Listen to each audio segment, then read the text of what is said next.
gentlemen, welcome to webinar 6, the Vice-Chancellors Forum. And today's topic is educational leadership in the VUCA environment. I'm Siow, I shall be moderating the session. And the COVID-19 pandemic has hit hard and interrupted many dimensions in our life, particularly education.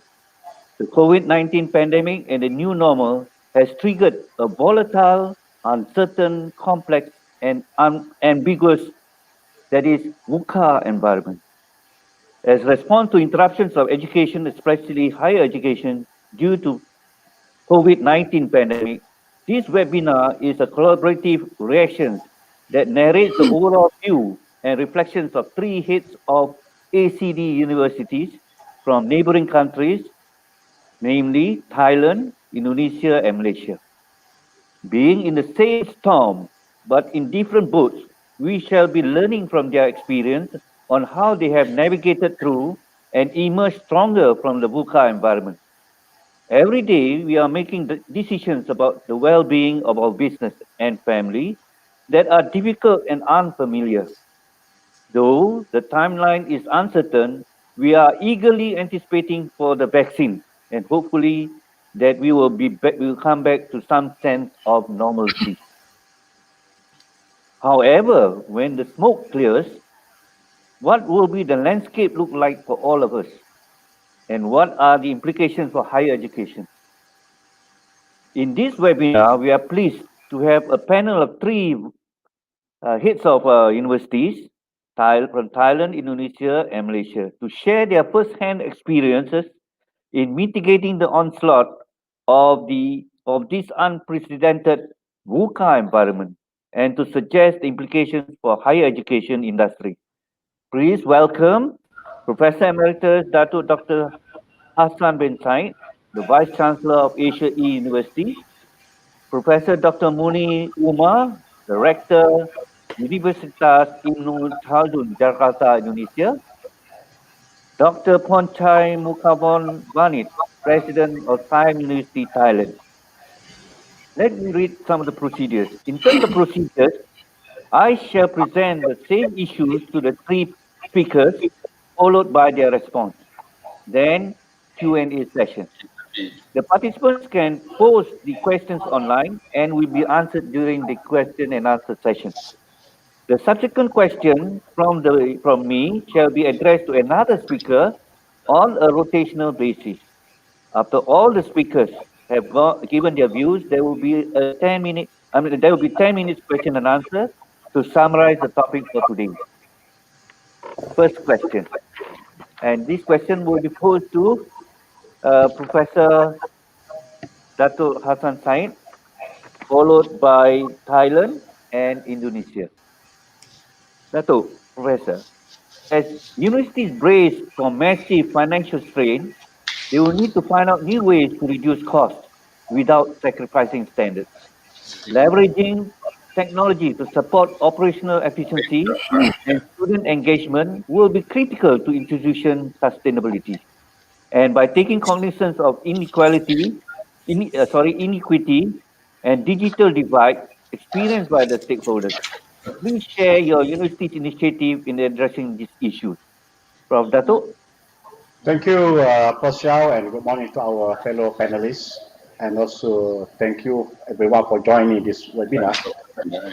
And I think COVID brought many dimensions to our higher education landscape, not only from the cultural and also from the behavioral perspective, but also the COVID-19 has brought a lot of impact on our economic situations.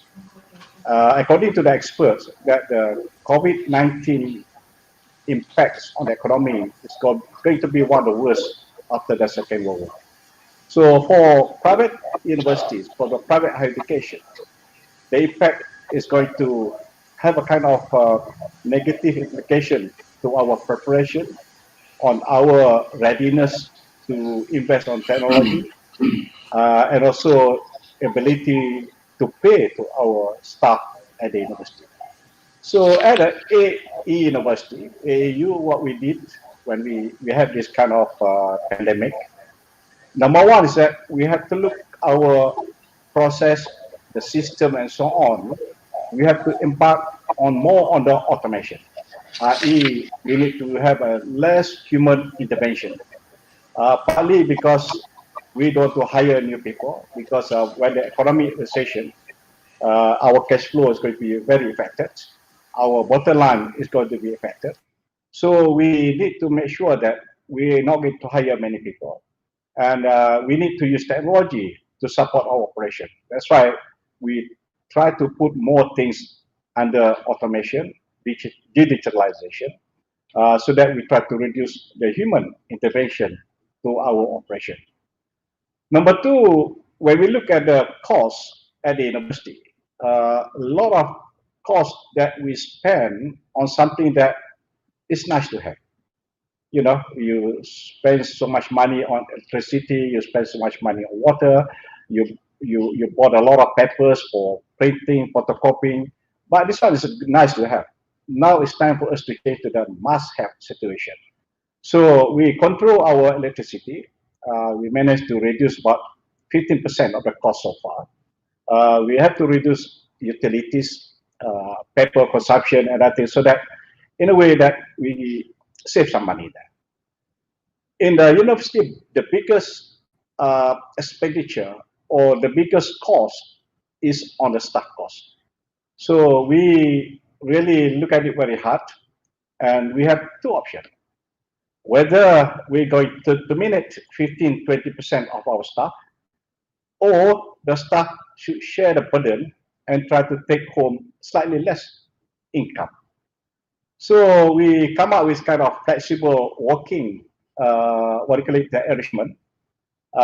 Staff who earns more than 3,000 ringgit a month, which is slightly less than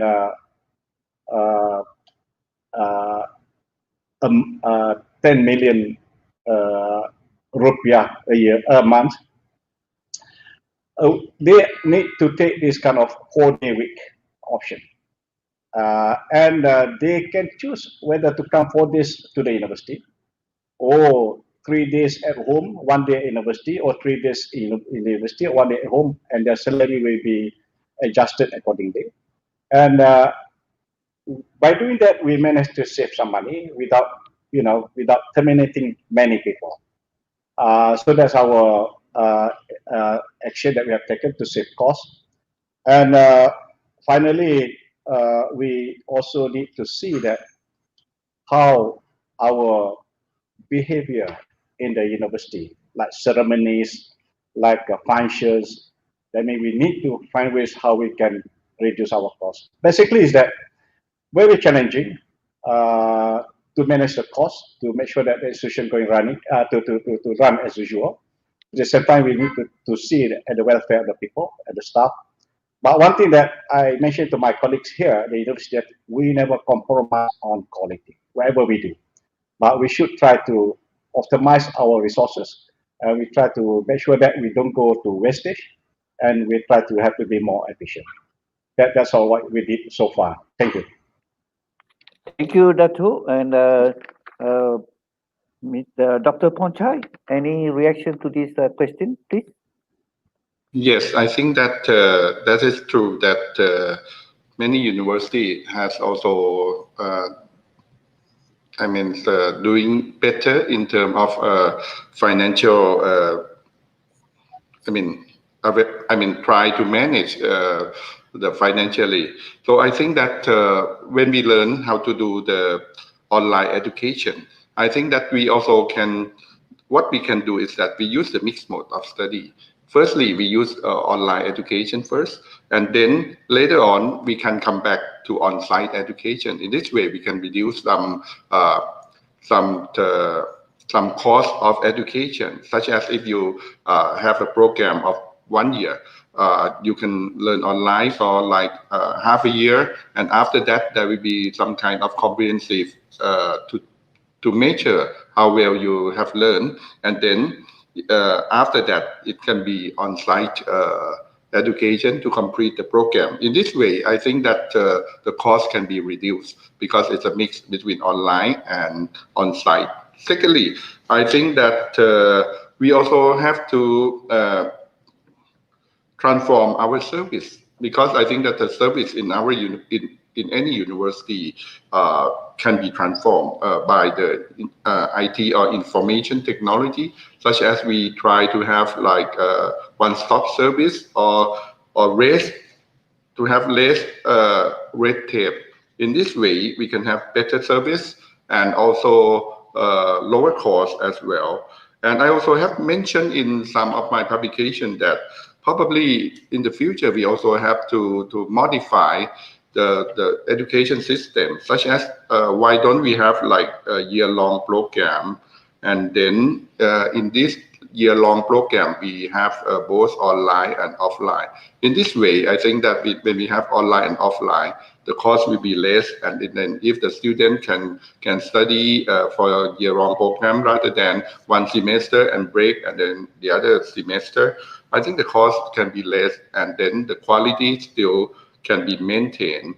I also can see this problem as an opportunity as well. Like in Thailand, we have a lot of people to do reskill and upskill, and if the university can provide that kind of service, it also can be a plus financially to the university. So this is my comment. Thank you.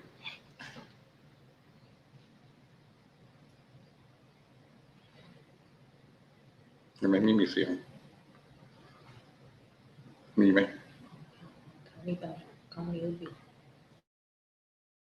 My microphone is off. I would like to pose this question to Professor Musni from Indonesia on the same topic. Prof, any reaction from you? Prof Musni? Thank you, Professor. Yes, thank you, Professor. The first, I want to elaborate. The world face a rapidly changing situation.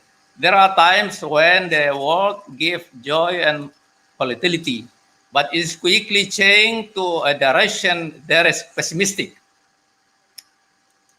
The world also faces uncertainty in the economic field, which has a negative impact of social life, education, and so on. All happened due to the COVID-19 outbreak, which is not certain when it will end. World unemployment. The negative impact of the coronavirus, large, medium, and small companies were lost and bankrupt. That cutting off working relation with employees. The World Population Review mentioned 10 countries that have a lot of unemployment. We can see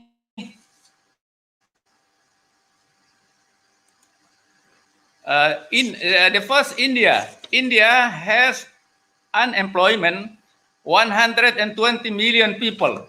The second, China, unemployment about 34 million people. Nigeria, the unemployment 26.9 million.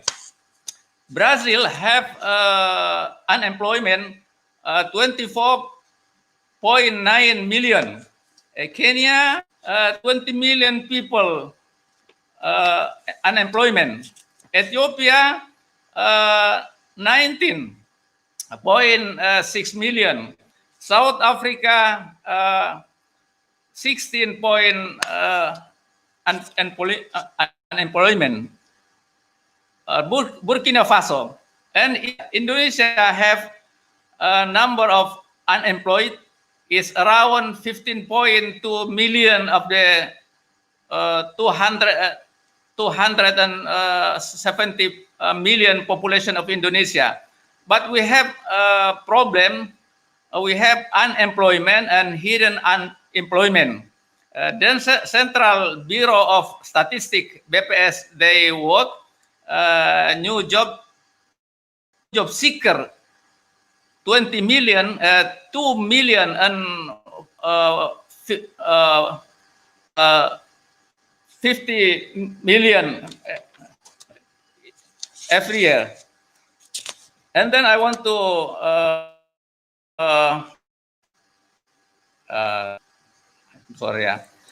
poverty increase. According to the World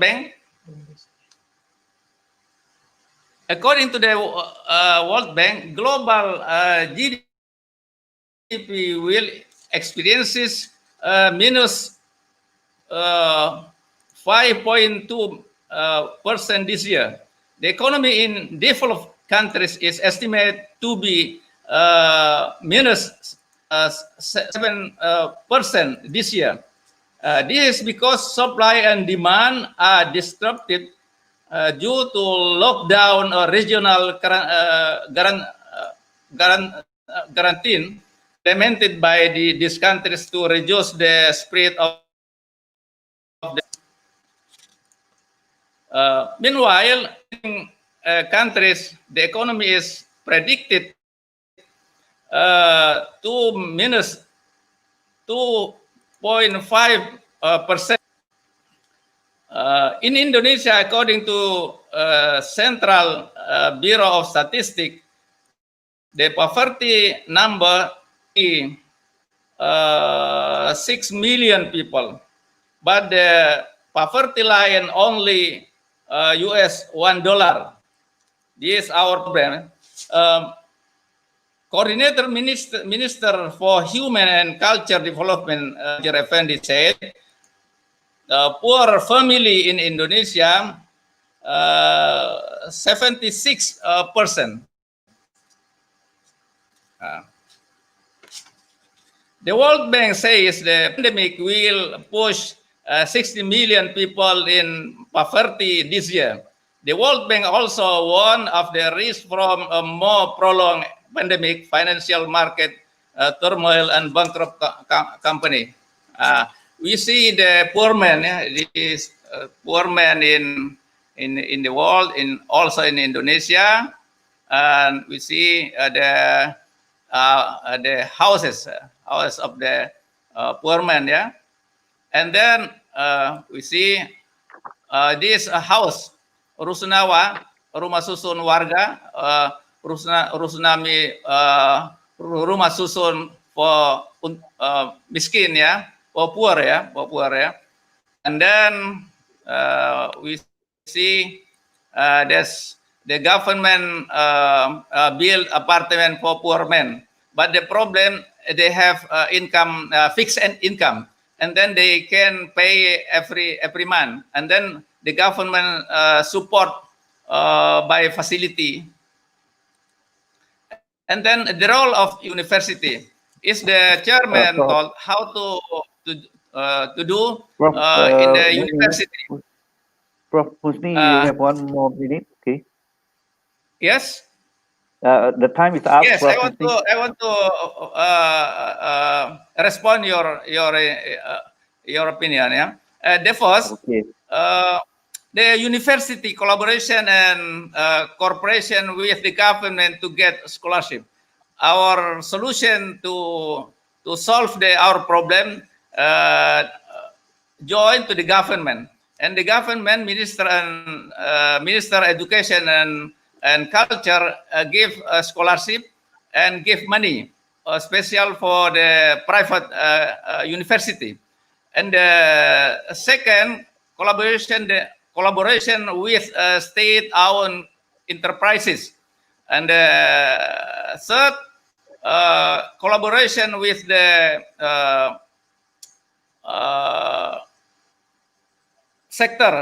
private sector to get CSR. CSR is the corporate social responsibility. This is my response, Mr. Chairman. Thank you. In this, yes, thank you, Prof. Dr. Muni. Okay, and for those who have joined joined in late, we are having webinar 6 on Vice-Chancellors Forum. And the title for the forum today is Educational Leadership in VUCA Environment, VUCA. Well, VUCA environment is volatile, uncertain, complex, and ambiguous environment. And we have the 3 speakers, Prof. Dr. Hassan Said from Vice Chancellor from ACD University, the Prof. Moni, Rector from Ibu Khaldun, Jakarta, and Dr. Ponchai from President of Siow University. Now, for the second question, I will pose this to Dr. Ponchai first to answer, and followed by Prof. Musni, and then lastly by Prof. Datu Hassan. So the question is, the global economic downturn means that students will be much more concerned about opportunity, cost of study, and high expectation about career opportunities and development. How has your university mitigated this downturn? Dr. Ponchai? Thank you very much. I think that when you mentioned about VUCA, it means that the destination is not clear. So I think that when the destination is not clear, we have to provide more flexibility in teaching and learning of the student. So what we are doing is that we try to provide more flexibility in the system.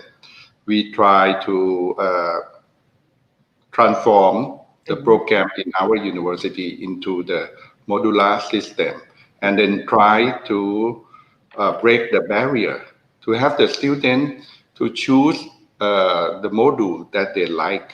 Some of the students who study in food technology may like to study more about how to do the good cooking with the hotel school, or how to do the business plan with business school. So I think that flexibility is the most important thing. And we try to make our program to be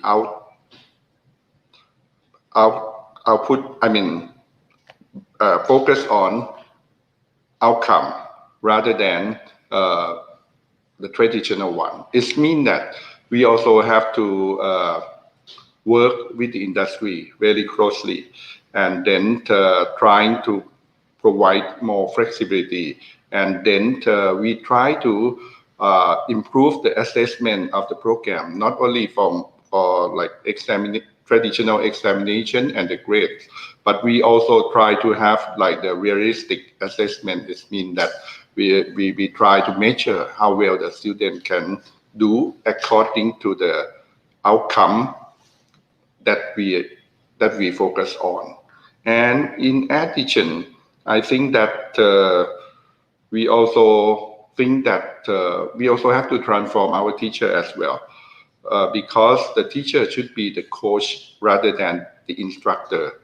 We also have to realize that the new generation of students, they can study by themselves very well, because they were born with mobile phone and also all of the gadget next to themselves. So I think that the old way of teaching will not work.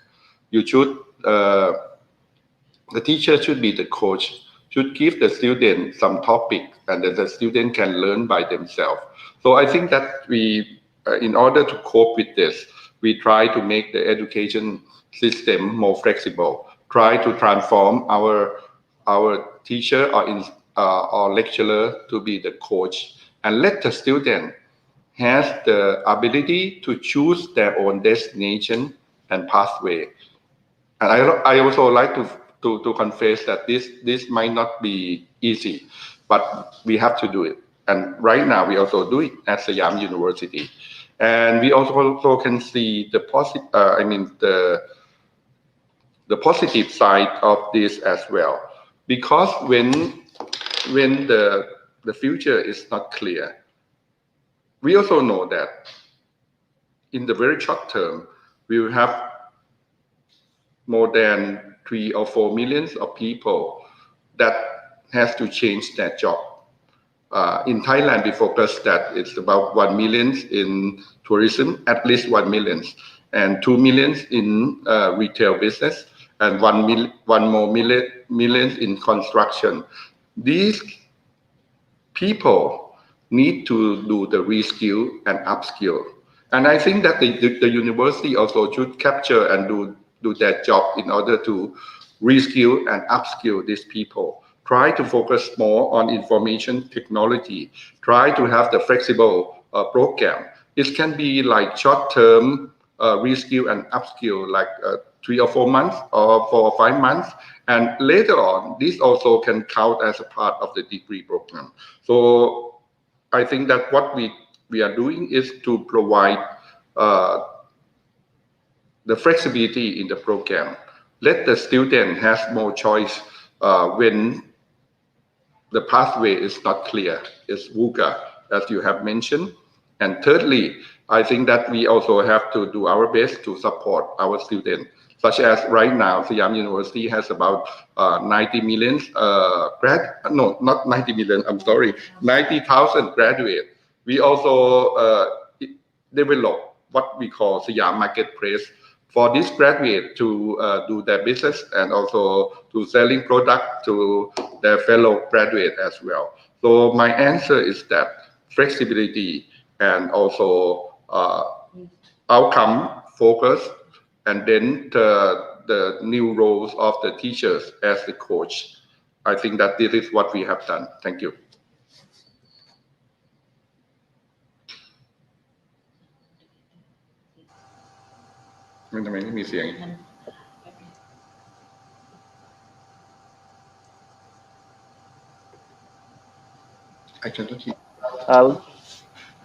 Dr. Konchai, and then we will seek Prof. Dr. Muni's reaction on the same question. Yes. Prof? Yes, thank you.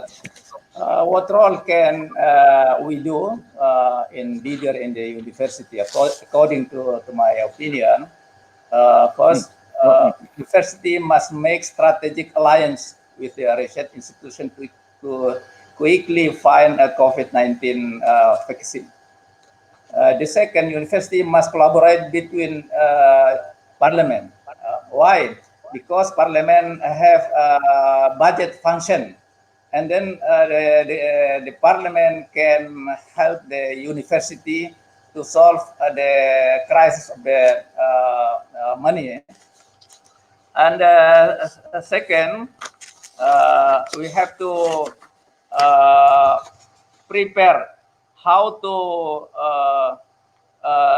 tell the student and the academic to use the internet work. The second, technical training is very important, very important. And then the third, university must continue to voice optimism. I think I am every day talk in the media how to give optimism in the community, because in trouble there must be convenience. Fourth, university often hold seminar, social discussion like health by ACD University. I am very appreciate the ACD University. The fifth, university must become agent of enlightenment and awareness to the public and the government that in a difficult situation like now, education must be given priority, because education is very important. I think this is my opinion according your question, Mr. Chairman. Thank you. Okay, thank you, Professor Muni. I would like now to invite Professor Dato Hassan Said to answer the same question. Prof. Dato. Okay, thank you, Professor Siow. As you know, AAU is e-learning university or digital university, and we have a mission. Our mission is to be a leader and a premier education hub in the promotion of affordable and quality digital learning. So when we say affordable, we try to make sure that because our students are basically working students. They are working, and we realized that some of them had lost their jobs because of the COVID, and some of them got to reduce their salary, and majority of students are suffering because of the financial hardship. So what we did was that we introduced a package. We call it AAU Prihatin or AAU Care, whereby we give more or less reduction of the fees to all the students, whether new students or returning students, to about 40 to 50%. In hoping that we should be able to get them back to the system. We don't want to see that our students stop the education, discontinue the study because of the economic issue. So that's one of the things that we started after we faced this pandemic. So those students came in May intake and also September intake this year. They are enjoying that 40 to 50% reduction in terms of fees. And of course, we managed to see the, in terms of our student numbers, is quite similar to last year, although some of the private universities are badly affected by the numbers. But from the business perspective, yes, the revenue is going down a bit because of the huge reduction. Anyway, because that's our vision, we try to be more affordable, and we hope that with the kind of discount, we are helping our students who also having some kind of financial problems. And for those who have a problem in paying their fees, on a case-by-case basis, we can arrange kind of a special arrangement how they can pay the fees. One thing that we try to manage the cost for our students to come in is that we introduce what we call it micro credentials. Micro credential is that you split up the large module into kind of, you slice it, and the student come and pay on the smaller amount to take a very smaller module. That we call it micro credentials. And for AU, we have introduced a platform to support these micro credentials. The platform is called Degree by Bits and Bytes. So it's getting popular. We have a lot of students who join this program by taking bits and bytes, and after that they will bring those small pieces together to get the credit required by them. So there's a way to help them to not to pay so much at this time, because we know that a lot of students have big problems. And as far as career is concerned, we aware that because this is a new normal after the COVID, the skill set required by the industries also change. So we ask all the deans to go to review their curriculum to get insight from industries and to make sure that the curriculum will be more relevant, not only relevant to the industries, but also relevant to the new normal. That's how we try to make sure that our students will not be left out because of this economic situation. We care for them, and the package really helped them a lot. But again, at the end of the day, we should also think about employability. We need to make sure that our programs are relevant to the students. Thank you. Thank you, Prof. Dato. And we have two questions here. And the first questions I would like to pose it to Dr. Ponchai.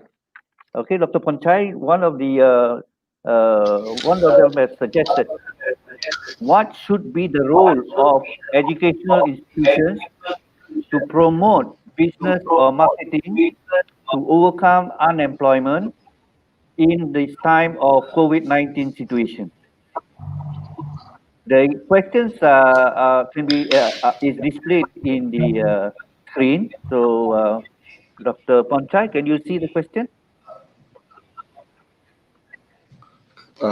ให้ตอบเลยใช่ไหม Yes, I think that in order to overcome the unemployment, I also have mentioned that teaching and learning have to be outcome oriented. And secondly, we should work with the industry. Thirdly, I think that IT is the most important tool. We also should integrate IT as a short course or as a part of the thing that the student have to study. And fourthly, I think that we also have to change the mindset of the instructor. And I think that in Thailand, what we trying to do is that we create a very big platform for the unemployment. I mean, people that have to change their job to use. There will be like the demand, the supply. I mean, the company who like to have more staff member, which might be the small number. And also the third option is the institution that offer the reskill program. And I think in this way, as what we see from AU have mentioned, the short-term program and micro credential. So I think that right now, what we are having is the short course that try to reskill the student, and we also get the support from our government for the cost of education as well. I think in this way there will be more students that will be ready to be employed, and in addition to that, I think that we also have to have like digital marketing and try to create the new way that to create the new business, like the digital market, because the people also change their behavior. So this is what we have done. Thank you. Thank you very much, Dr. Pontai and Prof. Muni. The question is, what is the role of your institution to promote business and marketing to overcome unemployment in the time of COVID-19? Yes, thank you, Professor. We have problem in Indonesia, the new job seeker. Every year, 2 million people, new job seeker. And then how to solve the problem? According to my opinion, the short training is very important. How to give a skill in our people, because the skill is very important. How to compete in the job.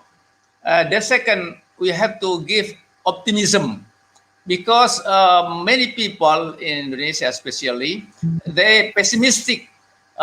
See in our country and see in the world, because many unemployment in the world, and then the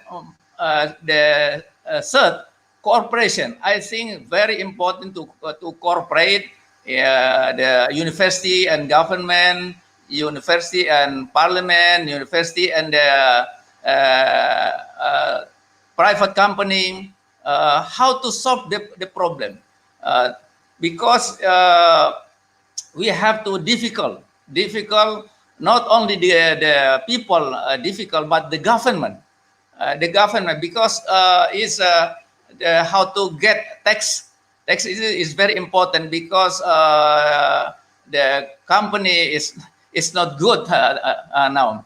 And then I think how to promote the technical training, I think very good, very important, especially for students. Our student give to short training, because my student not middle class, but low class from eastern of Indonesia, and then I help to support them to get a sponsor, to get a scholarship, to help them, and only to help my university. Thank you, Mr. Professor. Thank you, Prof. Muni. And I would like to seek Prof. Dato Hassan on the same questions, which is what is the role of ACD University to promote online business and marketing to overcome unemployment in this time of COVID-19 situation? Prof. Dato. Okay, thank you, Prof. Siow. Now the online business and marketing becoming very popular. Everybody is doing the online housewife, graduates, and children, kids. They are basically kind of a new phenomena and a new culture because of the COVID-19. People start to buy things through online, sell things through online, and in my house alone, I can see the panda and food grab every day coming to my house delivering food. So there's a kind of new activities that going to happen and going to be flourished. If you want to involve with the online business or marketing, you must have a few skill sets. Now, one is that you must be technology savvy. You must understand what is ICT. You must understand the software available, what are the opportunities, and how you can, take advantage of technology. Number two is that you yourself must be entrepreneur. You must have a kind of business ability, must be able to understand what's the cash flow, how to do good marketing, having a good graphic, all those things, taking good photograph of the products. These are new skill sets that are required. And you don't need to buy to rent a kind of office for the online business marketing. So what the university can help is firstly to provide this opportunity for those who are going to into this online business to understand more. So AAU, we can provide short courses. We have a few short courses on entrepreneurship. We have short courses on the IT savvy, and we want to help those, especially the young people, try to get involved with the online business because sometimes they can make a lot of money here in online business. I think, and also the university can help them to create business for the university. I think because we try to outsource many activities in our marketing, we got to invest more on digital marketing. In business also, we got to outsource some activities so that we can save money. So I think the university also can provide some opportunity for the online business or online marketing. Thank you. Thank you, Prof. Dato. The next question is from Singapore, and the question is from Adrian.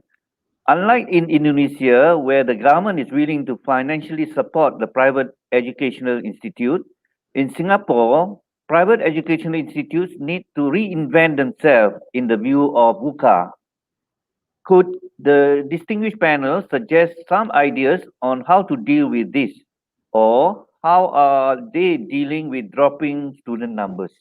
I shall pose this question first to Dato, because this one, they say, unlike Indonesia, so probably Dato Hassan can react to this question. Yeah. Thank you, Adrian. Just like Singapore, Malaysia also have a policy that no government funding to the private university. So the private university, private colleges must find their own money to survive. I was in the public university for 17 years, where the money, at least 80% of the money comes from government.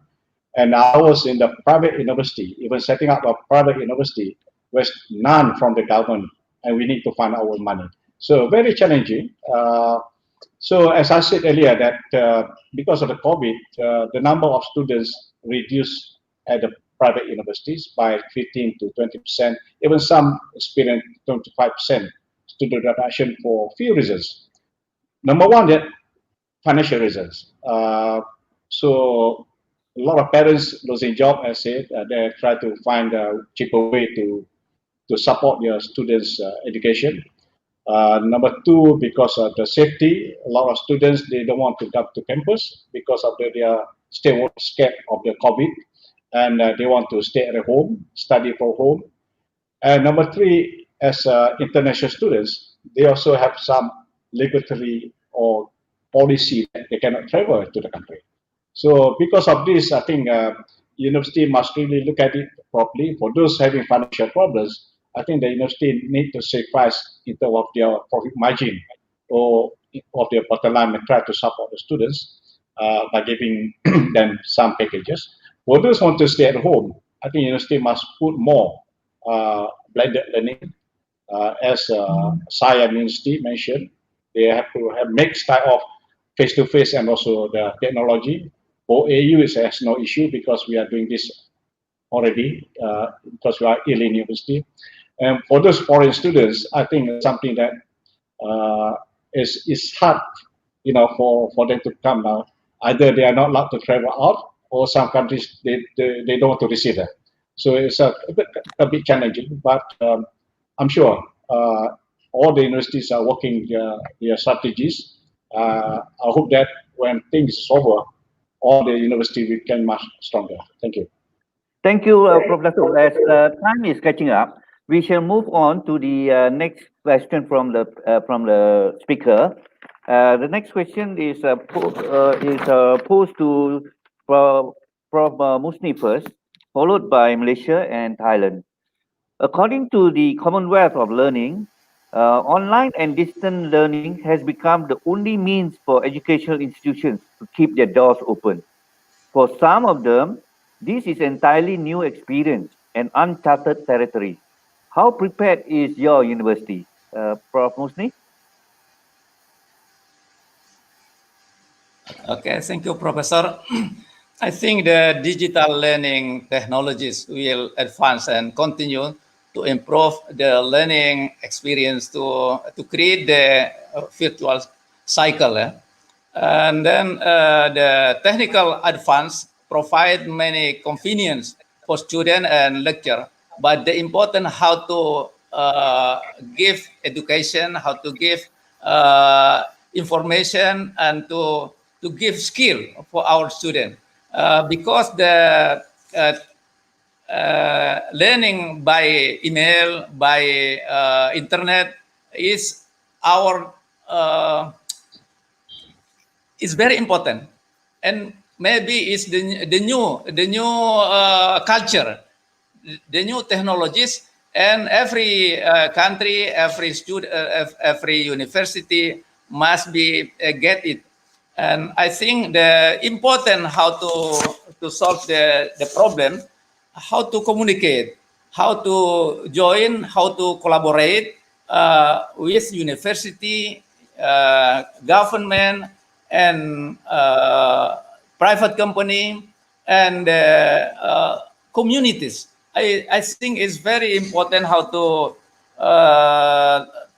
solve our problem. Thank you, Professor. Thank you, Prof. Musni. Prof. Dato Hassan? AASU University was established in 2007. This is a university under the initiative of the ACD, Asia Cooperation Dialogue, which is originally based in Bangkok. The idea was started in Bangkok.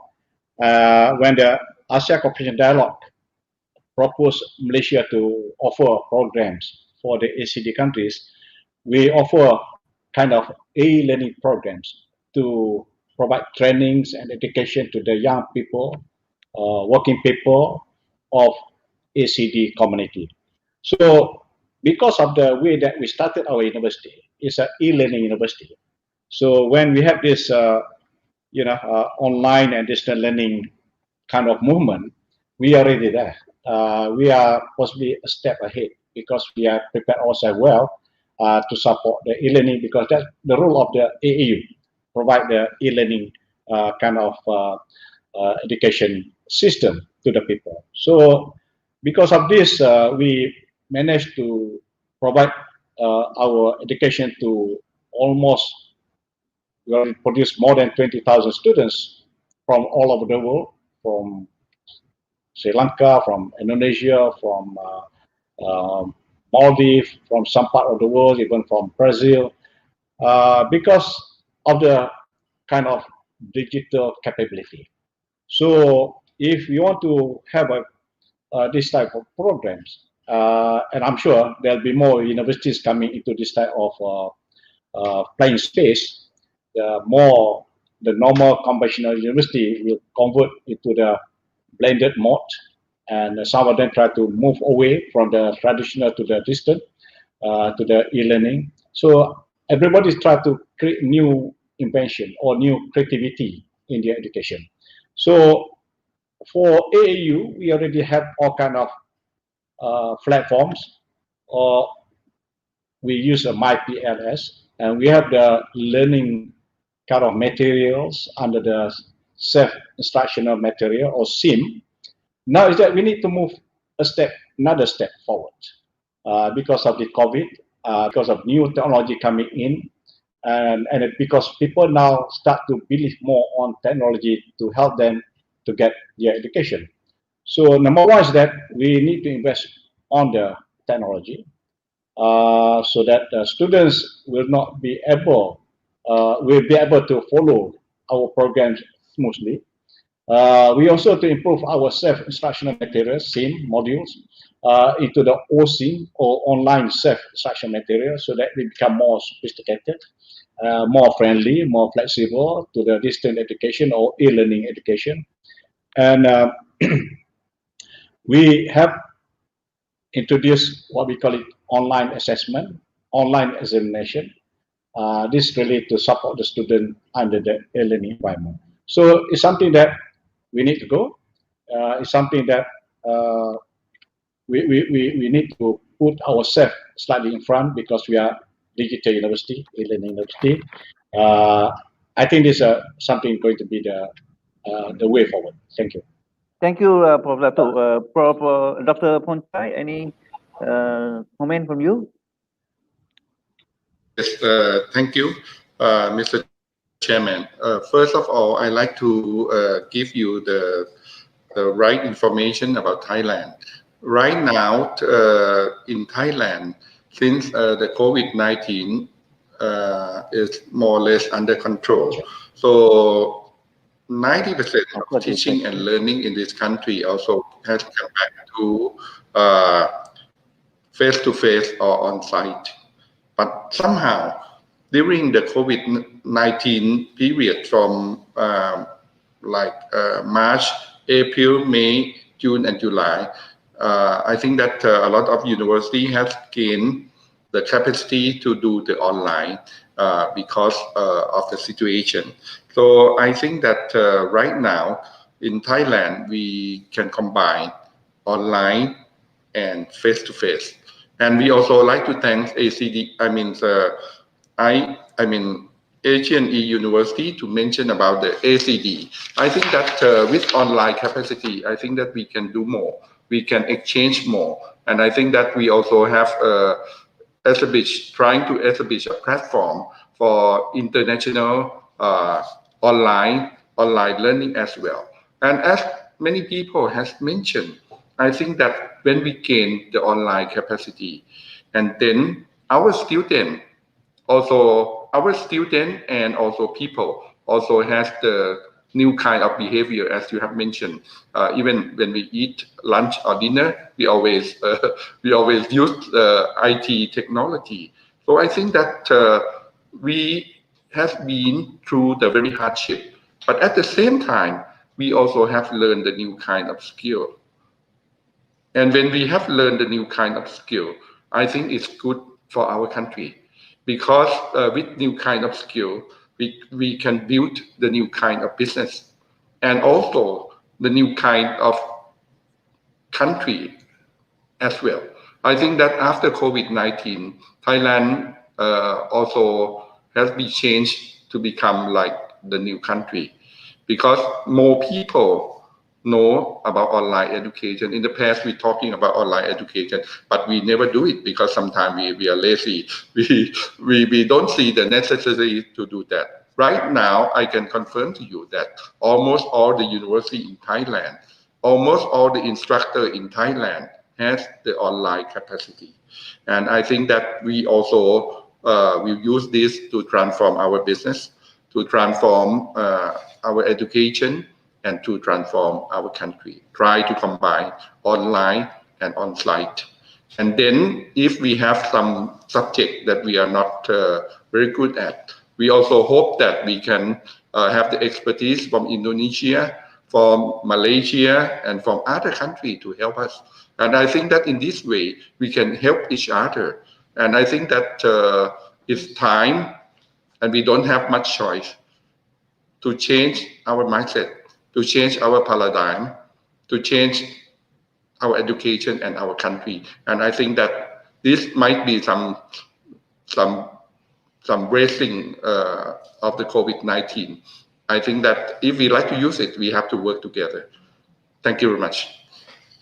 Okay, thank you very much. And we are also running out of time. And the last question shall be posed to Professor Dato Hassan Saad, and followed by Thailand and Indonesia. The question is, as the future landscape with ICT adoption accelerates, digital learning technologies will advance and continue to improve the learning experience to create the virtual cycle.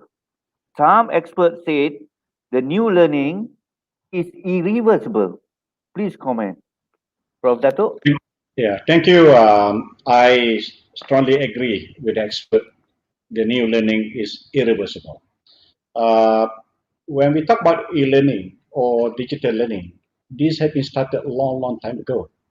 When I first joined the university after my PhD in 1984, the university that I joined, it was University of Science Malaysia, USM Penang, already started this computer-aided learning. So the journey was very long ago that they already realized that one day students will depend more on technology. So you see the movement from 20 years ago to 10 years ago, the use of technology is very rapid, and I'm sure it's going to be becoming more and more prominent. So there's new software is coming up. There are a lot of free courseware. There are a lot of things that people can get from the sky, from the cloud, that will enable people to deliver education at a cheaper price or affordable price. So there will be more university coming into play. They want to have more e-learning component in their teaching methodology, in their learning experience for the students. And I'm sure this is going to be kind of a big impact. Those who are not ready, I think, going to be left behind. So besides having the right materials, besides having the right infrastructure, but the most important thing is that we must have the right people in that system to deliver this new learning to our students. No. I want to respond to just a slight response to there's a question regarding the they say that in Asia, I can remember the name. There's a mention. There's Asia. People do not respect e-learning. Cannot get the buy-in of e-learning.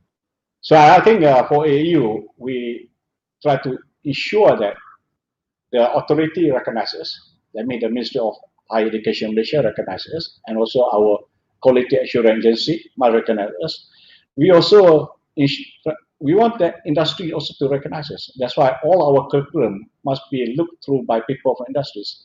And the third one is that our product must be recognized. That means our alumni must be recognized. That's why we have alumni who became minister in a few countries, deputy ministers, entrepreneur.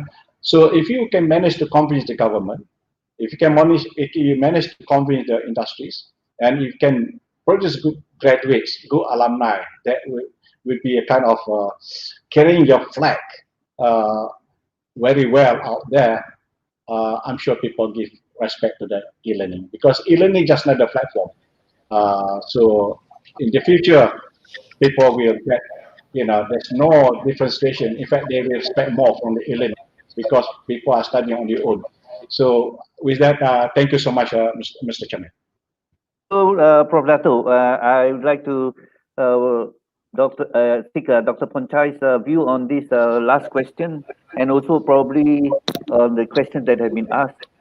Dr. Ponchai? Yes, I think that I agree that this trend will be reversible, but I think that we also don't want to go back to the situation before.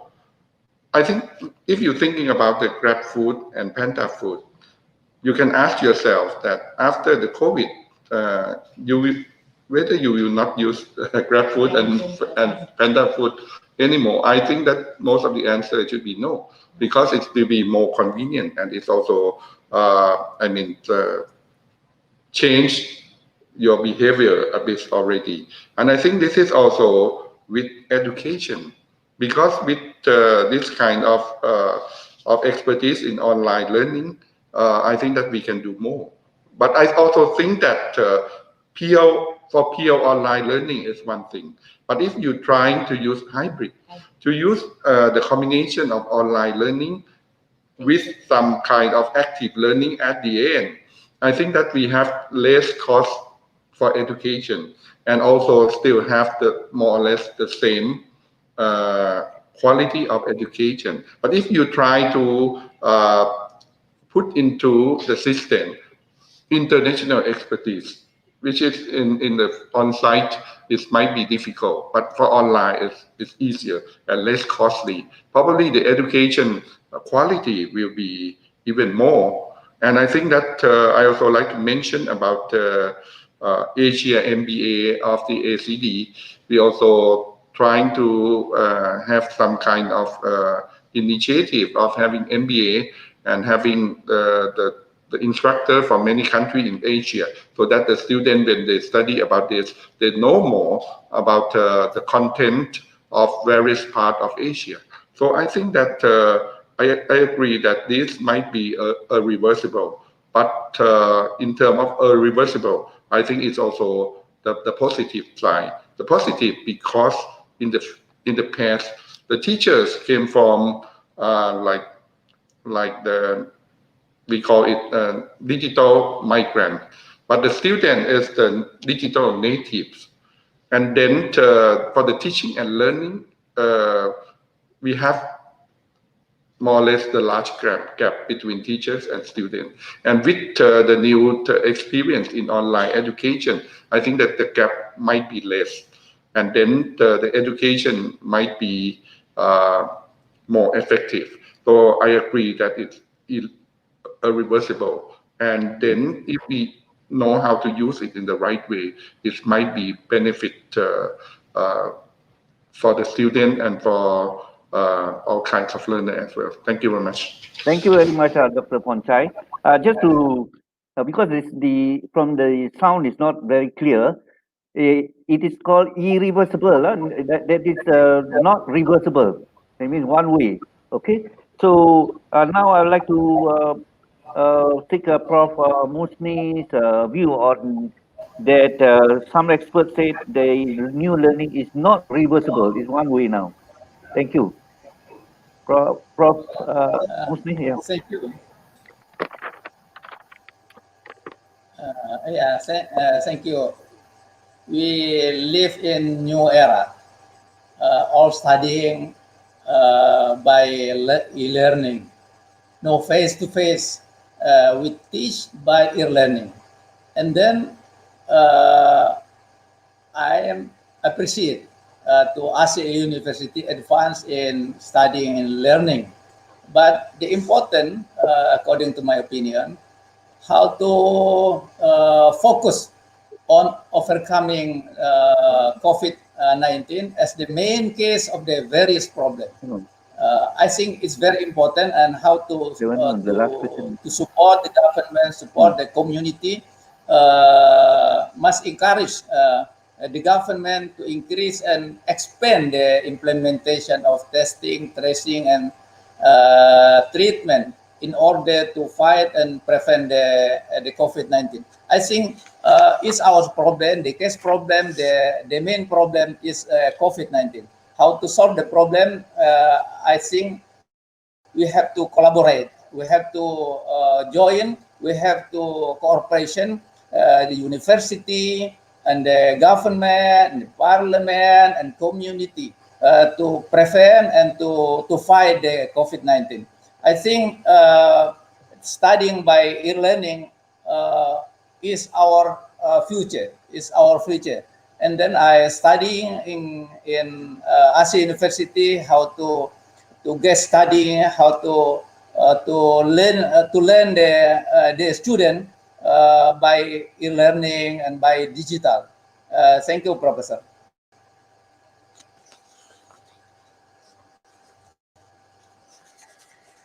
Final part of the webinar, which is the question and answer. And at the same time, we are also running short of time. So I will pick up a few questions and probably 2 questions to be answered by the panel. The first question is by Suhail Adnan. Should the university, public or private, reduce their fees during this pandemic since students are not going to campus and not using the facilities at the universities? Prof. Ponchai, do you want to react to this? Okay, thank you for giving this tough question to me. I think that during the pandemic, we used to be in the situation of locking down and using only online education. During that time, we reduced the tuition fees, the college fees by 50%. I mean, if when the students study only online, and then the next semester, we also reduced the college fee by 25%. But right now, we migrate almost everything in on-site mode. So the fees has resumed to be in the new in the same rate. But if the student has the difficulty in paying, we also have the system of deferred payment, and we also ask the university council to set up a fund to help the student in case if we have some student having some difficulty in paying the fees. And I think that during that time we have about 1 million baht in order to help any student who have the problems. So this is what we have done in terms of the student fees. The first time is 50% when it is fully locked down, and then next is 25% when the situation is better. And right now it's for case by case, but in order to make sure that we can help, we also ask the university council to set a fund to help our students. Thank you. Thank you. And Prof. Muni, any initiative from your university? Yes. It's not easy to reduce the fees during this pandemic since the student not going to our campus. But the income of the university from the students, and then how to solve this problem, we have to create by corporation in the private company, in the enterprises, government, and the parliament, and to get social responsibility. It's not easy to reduce the fee from the student, but we have to give them. We have to help them because they are very difficult. I think not easy, but we have to create and to solve this problem. I think this is my opinion. Thank you. Thank you, Prof. Muni. I think Yes. the AASU, Prof. Dato has also mentioned that the AASU is also providing discount fees and so on. So is there anything to add more than that, Dato Hassan? Yeah, I think that's in general. I think private universities in Malaysia they have different business model, but I'm sure private university also need to invest on the technology because I believe all the private university now are going to have the e-learning facilities to support the students. So some of these private university need to invest on the technology, but you know, and they have to pay the salary of the staff. General question. Sorry. So that's a private university. I think it's not easy for private university also to reduce because they got the commitment and also they need to invest on the technology. For public university in Malaysia, it's heavily subsidized because 80% of the costs covered by the government.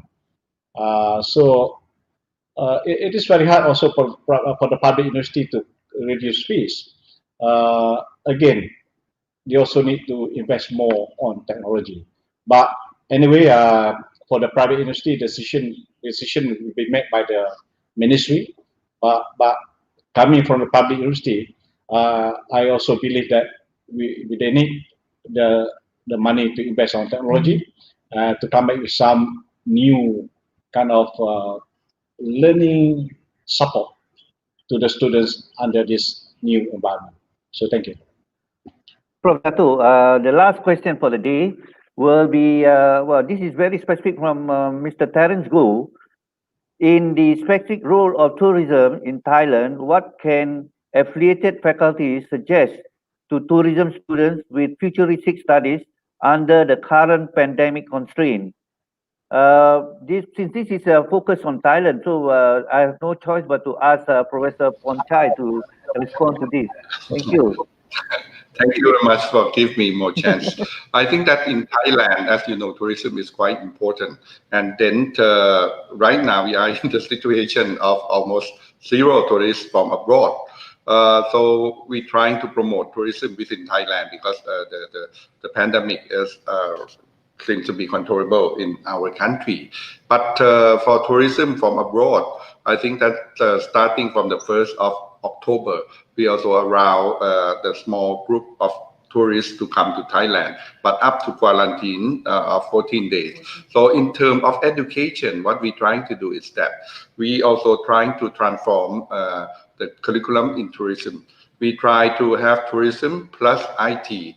So before they come, they also can have like what they call virtual tourism first, and also combine tourism with health science and health issue as well. So I think that in the future, Thailand will focus in the smaller number of tourists, but I mean, we expect that they will stay longer and also I mean, spend more for each of the tourists. So we also trying to have the education to support that as well. So we trying to combine tourism with IT, combine tourism with health science and health issue. But I don't think that we still can have all of our tourism income recover. But this is the best we can do. And I think that we also have the sandbox of the program from our government trying to solve these problems. Right now, we're also thinking about having a new program that is focused on food design and gastronomy for one module. And the second module is food and health of the people. And the third module is food processing, how to have a better taste of food and then keep it for a longer time. And the fourth model is like business canvas and also business plan of food, gastronomy, and tourism. I mean, we have to create this kind of new one to trying to support the future of tourism, which we can envision that there will be less tourists, but we hope that each of them will spend more time, and also we also hope that they spend more money as well. So this is what Thailand is doing with tourism. Thank you very much. Still a lot of problems.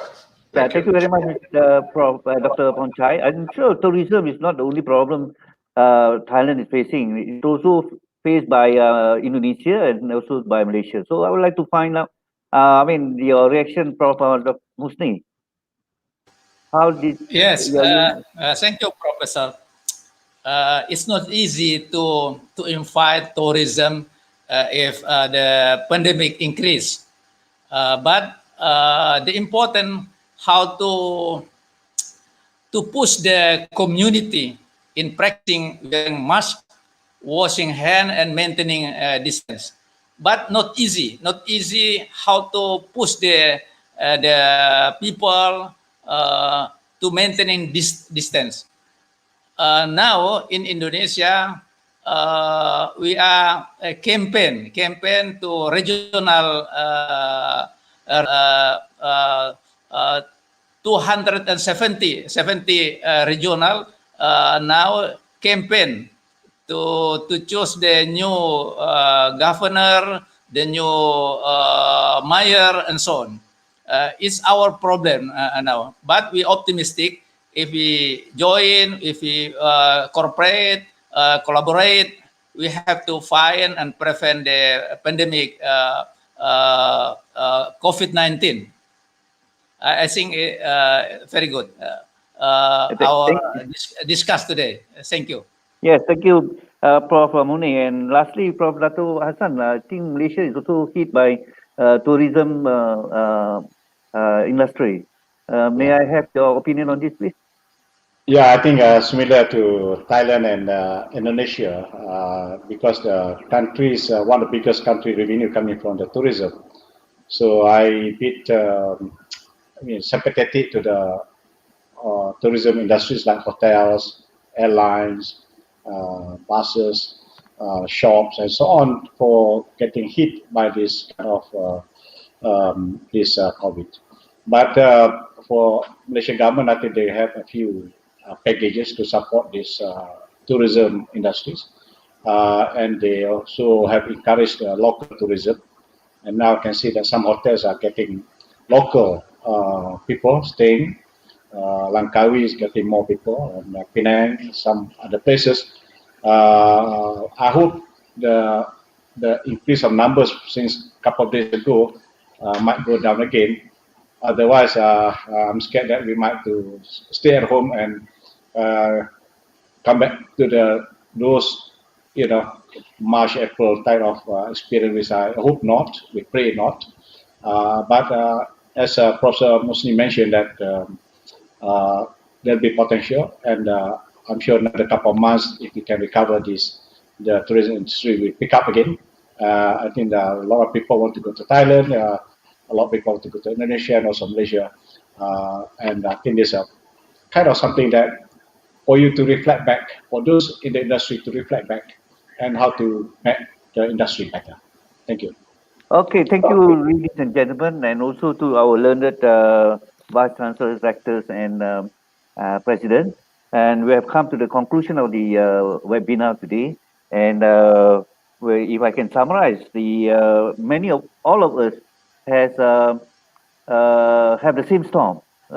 We have experienced the same storm, but in different contexts or different boats.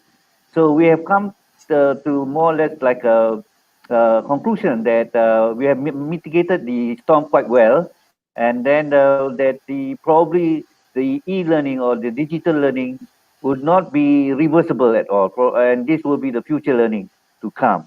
And one of the suggestions also saying that since the storm is experienced by all of us, it's also quite timely that we come together to solve the issues in terms of sharing expertise and experiences. So that is the first part of this seminar, that to share the experiences, and probably in the years to, in future, we will see more collaborations between countries to weather the COVID. And once again, ladies and gentlemen, and the audience, I would like to thank your time and also your cooperation in this context. And this will be the webinar, the last webinar before our convocation next week. So we will have the convocation, the 10th convocation on Saturday for our students, virtual convocation, right? Okay, so with that, once again, ladies and gentlemen, and also to my learned speakers, Prof. Dato Hassan from Vice-Chancellor of ACD University, Prof. Dr. Muni Omar, Director of Universitas Ibu Tandan, Jakarta, Indonesia, and Prof. Ponchai, the President of Time University, Thailand. Thank you, and hope to see you again, and stay safe. Bye. Thank you. Thank you. Thank you.